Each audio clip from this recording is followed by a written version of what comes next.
Friends, पिछली class में जो अपन ने किया था वो अपना क्वेश्चन नंबर फर्स्ट का फर्स्ट पार्ट था, सेकंड और थर्ड का। क्वेश्चन नंबर फर्स्ट कंप्लीट हो गया। फिर भी अगर क्वेश्चन नंबर थर्ड में फर्स्ट जो थर्ड पार्ट था, अगर किसी के दिक्कत डाउट कुछ भी प्रॉब्लम है तो पूछ सकता है भाई, कमेंट या फिर व्हाट्सएप या स्कूल किसी भी थ्रू पूछ सकता है बच्चा। अब इसके बाद अपन करते हैं क्वेश्चन नंबर सेकंड। पिछली बार वाला मैं आपको एक बार फिर से रिवाइज करवाता हूँ कि आपको ध्यान क्या रखना है कि लास्ट क्लास में हमने ये कहा था कि अगर रिमाइंडर 0 है तो एचसीएफ क्या होगा कि जो वैल्यू ऑफ बी है वही एचसीएफ होगा, और अगर रिमाइंडर 0 नहीं है तो जो ए है वो क्या होगा, ए की वैल्यू होगी जो बी था पिछले इक्वेशन में, जो बी था वो कन्वर्ट होता है ए में, और जो आर है वो कन्वर्ट होता है बी में। अब इसमें अपन नेक्स्ट करते हैं question number second. Question number second अपने पास क्या है, so that any positive odd integer. सबसे पहले क्या लिखा हुआ है, any positive odd integer, any positive odd integer is the form of 6q + 1।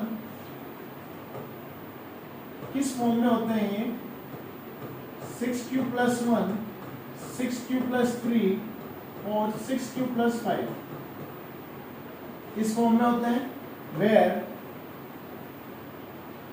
q is some integers. q क्या है, इंटीजर्स है। अब जब भी ये फॉर्म आएगी हम यूज करेंगे ईडीएल का। जब भी ऐसा क्वेश्चन होगा हम यूज करेंगे ईडीएल का। अगर इसमें ईडीएल का यूज करते हैं तो हम इसका सॉल्यूशन करते हैं। ये तो अपने पास गिवन हो गया, ठीक है, ये हो गया गिवन।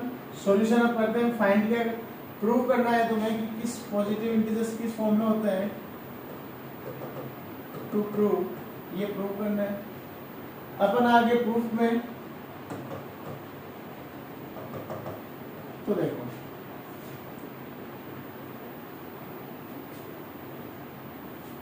बाई ईडीएल यहां पे हम यूज करेंगे ईडीएल का Euclid division lemma, that is a is equal to bq plus r, a is equal to bq plus r, where जब ईडीएल होगा तो हम r की कंडीशन को शो करेंगे, where r less than b and greater than equal to 0। जहां पे r जो होगा वो b से छोटा होगा और 0 से बड़ा और 0 के इक्वल होगा। इसमें हम क्या करते हैं, कंपैरिजन करते हैं।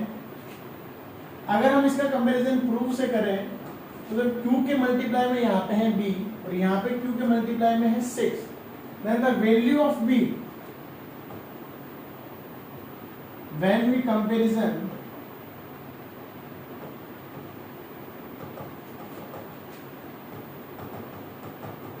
EDL to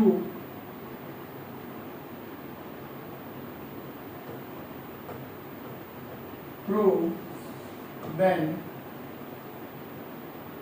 b is equal to 6। तो b की वैल्यू क्या आती है हमारे पास, 6 आती है। b की वैल्यू 6 क्यों आई कि कोफिशिएंट ऑफ q यहाँ पे है 6 और यहाँ पे कोफिशिएंट ऑफ q है b। तो हमने कहा then if b is equal to 6 so possible remainder are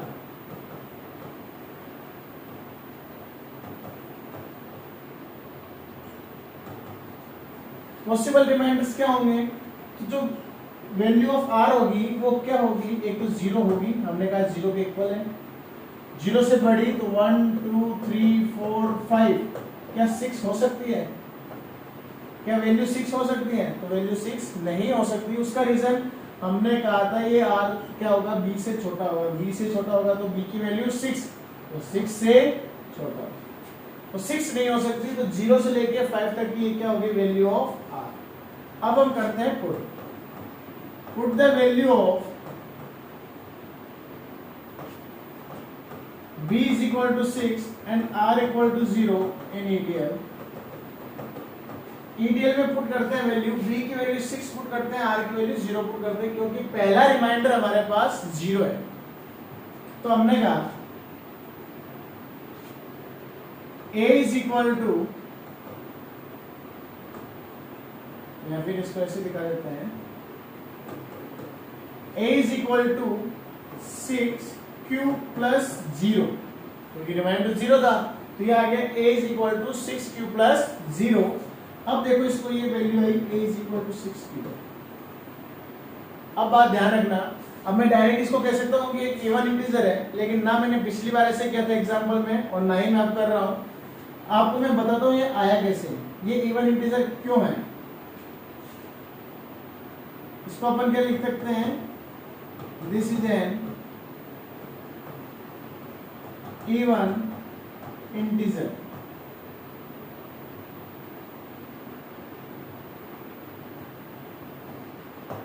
ये अपना एक इवन इंटीजर हो गया।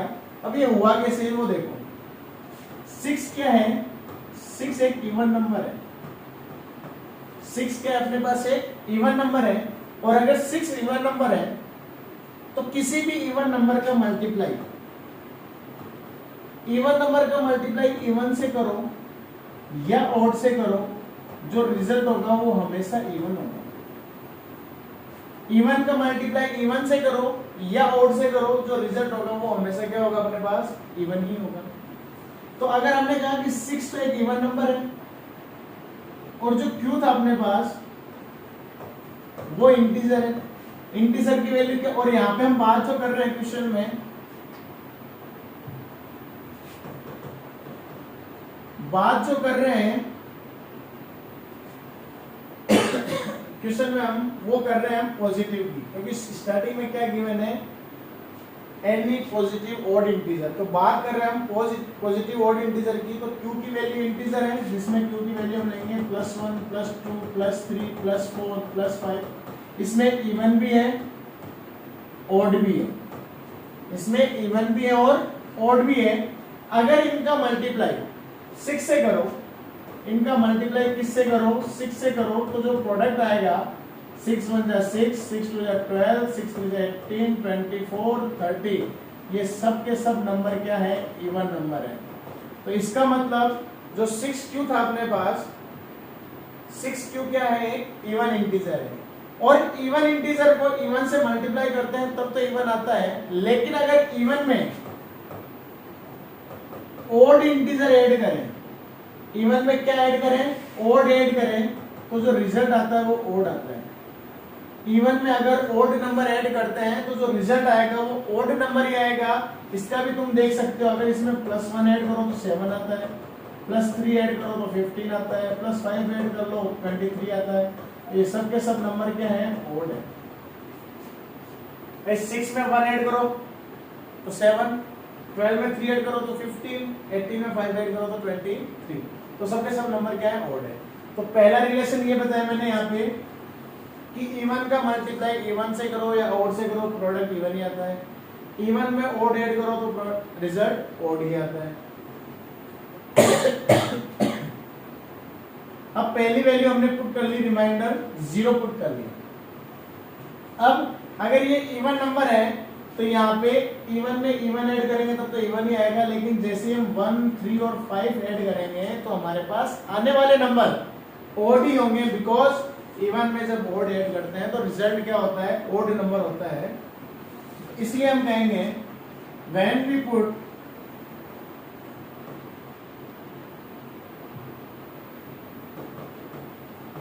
r is equal to 1, 3 and 5 and b is equal to 6 in ideal, then we get a is equal to 6q plus 1, a is equal to 6q plus 3 and a is equal to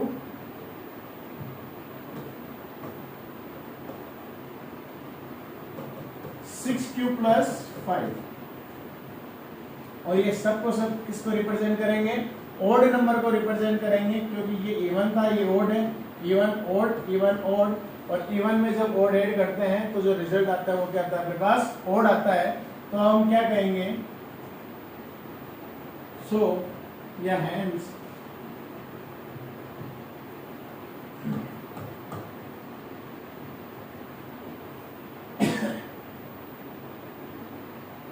every positive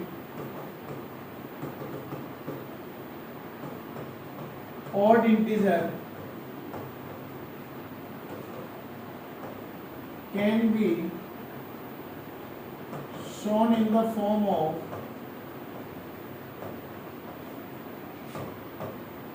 6q plus 1, 6q plus 3 and 6q plus 5। यही क्या करना था, prove करना था। तो आप check भी कर सकते हैं, q की वैल्यू 0 रखो, इंटीजर 0 रखो तो आ गया 1, यहाँ पे आ गया 3, यहाँ पे आ गया 5, फिर 1 रखो तो 7, 9 और 11। तो सभी पॉजिटिव ऑड इंटीजर हम किसकी हेल्प से फाइंड आउट कर सकते हैं, इसकी हेल्प से हम फाइंड कर सकते हैं। तो ये हो गया आपका क्वेश्चन नंबर 2। अब करते हैं अपन क्वेश्चन नंबर 3। क्वेश्चन नंबर 3 के अपने पास कि एक एन आर्मी कंटिनेंट है, उसके हमें परेड है, तो उसमें 616 मेंबर्स हैं टू मार्च।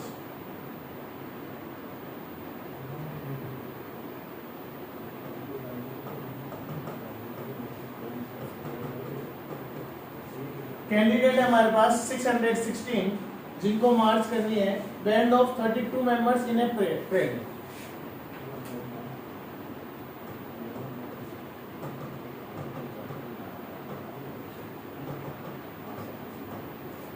(32 मेंबर्स हैं जो परेड में है। फिर इसने कहा maximum number of columns in they can march. Maximum number of column find out करना है।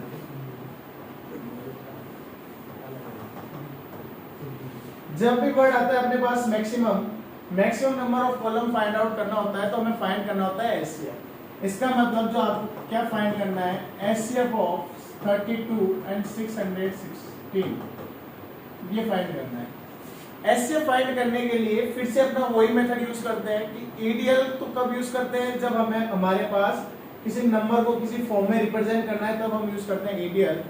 और इसके अगर हमें हेल्प से एचसीएफ फाइंड आउट करना है तब हम फाइंड यूज करते हैं method EDA, Euclid division algorithm.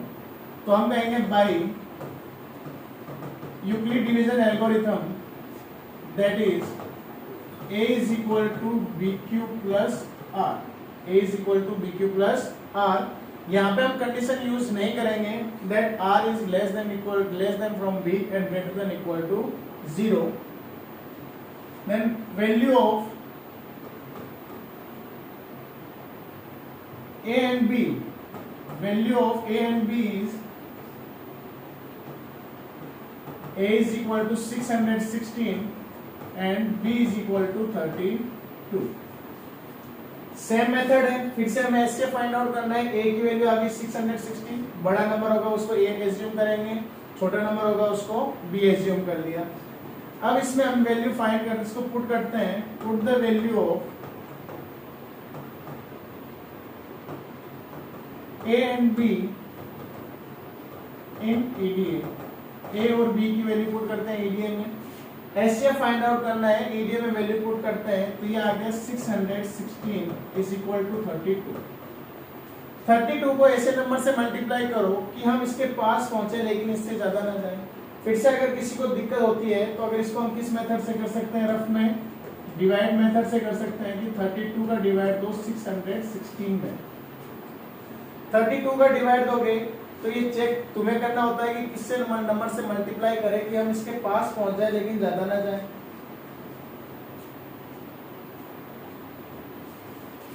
किससे मल्टीप्लाई करें कि इसके पास पहुंचे लेकिन ज्यादा ना जाए। तो चेक करो मैक्सिमम किससे मल्टीप्लाई कर सकते हैं, 9 से, या कितने नंबर से मल्टीप्लाई हो रहा है ये 10 से हो जाएगा। 32 इंटू 10 320, 20 से करो तो 640, यानी यहाँ पे थोड़ा सा अपना ज्यादा जा रहा है। तो इसका मतलब 32 का डिवाइड 616 में जाएगा 19 टाइम। 19 टाइम मल्टीप्लाई करो, 19 टू 38 कैरी 3, 19 3 57 और ये हो गया 60, 608। सब्ट्रैक्ट करेंगे तो यहाँ पे आएगा 8। इसका डिवाइड 32 में डिवाइड जाएगा 4, क्योंकि remainder not equal to 0 when remainder is not equal to 0, then the value of a is the value of b. ये b ही किस में कन्वर्ट होगा, a में कन्वर्ट होगा। तो 4 टाइम डिवाइड दिया तो रिमाइंडर आ गया 0। जैसे ही रिमाइंडर 0 हुआ तो ये अपने पास आ जाएगा HCF of given number is 8। तो यहाँ पे हम इसको वैल्यू पुट करनी है, हम सिर्फ 32 को मल्टीप्लाई किया हमने 19 टाइम, तो जो रिमाइंडर हुआ वो रिमाइंडर अपने पास आ जाएगा 8। Because remainder is not equal to 0, remainder 0 नहीं है, then a is equal to 32, जो b होगा वो कन्वर्ट हो गया a में, and r is equal to r convert होगा b में, जो कि हो गया a। ये वैल्यू पुट करते हैं हम। Again put the value of a and b in EDA।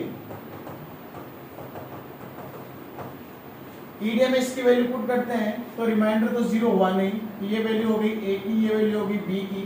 तो 32 is equal to 8 into 4 time multiply करते हैं तो हमारे पास रिमाइंडर क्या आएगा 0। तो रिमाइंडर हो गया 0। When r is equal to 0, then the HCF of 616 and 32 is equal to 8। ये हो गया इनका गिवन नंबर का एचसीएफ। तो मैक्सिमम नंबर ऑफ कॉलम कितने हो सकते हैं अपने पास, इसमें 8 हो सकता है। तो हम इसमें लिखेंगे so hence maximum number of column